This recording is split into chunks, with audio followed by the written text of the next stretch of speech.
एक बार सभी मिठाइयों में आपस में झगड़ा शुरू हो जाता है। रसगुल्ला कहता है मैं सबसे मीठा हूं। लड्डू कहता है तुम नहीं, मैं सबसे मीठा हूं। उसकी बात सुनकर जलेबी कहती है नहीं, तुम सबसे ज्यादा मैं मीठी हूं और मेरे अंदर जो रस बहता रहता है उसकी वजह से मैं और ज्यादा मीठी लगती हूं। इस पर इमरती कहती है तुम चाहे कितना ही रस टपकाती रहो, मीठी तो मैं हूं। उनकी बात सुनकर लड्डू कहाँ चुप रहने वाला था। लड्डू बोला मैं तो भगवान का प्रिय हूं, मैं हमेशा उनके हाथ में रहता हूं। उनकी बातें सुनकर हलवा भी कहाँ चुप रहता। वो कहता है कि तुम बेशक भगवान के हाथ में रहते हो, लेकिन भगवान का भोग तो मुझसे ही चढ़ता है, इसलिए मैं सबसे मीठा हूं। तो ये सारी बातें चीनी की बोरी सुन रही थी। उसने उन सब को शट अप कॉल दी और कहा कि तुम सब चुप हो जाओ, तुम सब का अस्तित्व मेरी वजह से है। मेरी गैर हाजिरी में तुम सब आटा, मैदा, बेसन, दाल का पाउडर सिर्फ यही हो। मैं तुम लोगों की आत्मा हूं और मेरी वजह से ही तुम सब मीठे हो। चीनी की बात सुनकर सारे चुप हो गए और उनकी आपस में लड़ाई बंद हो गई। और हम इंसान भी ऐसे ही हैं।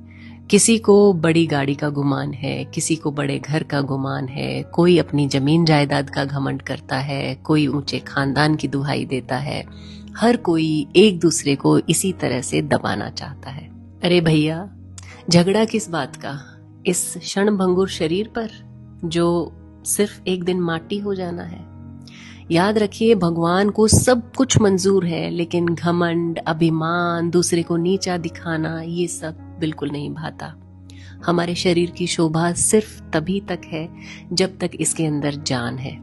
जिस दिन इससे जान निकल जाएगी, जब ये जड़ हो जाएगा, तो कोई एक रात भी इस मृत शरीर को घर में नहीं रखना चाहता है।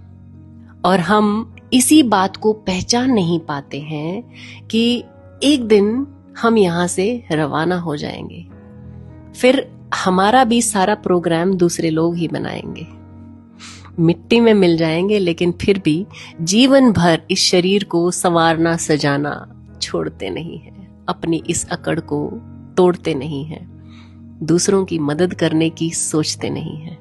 और जाते जाते एक भीतरी और गहरी बात और सुनिए, जिस्म और रूह का क्या गजब रिश्ता है। जिंदगी भर साथ रहे मगर तारुफ ना हुआ।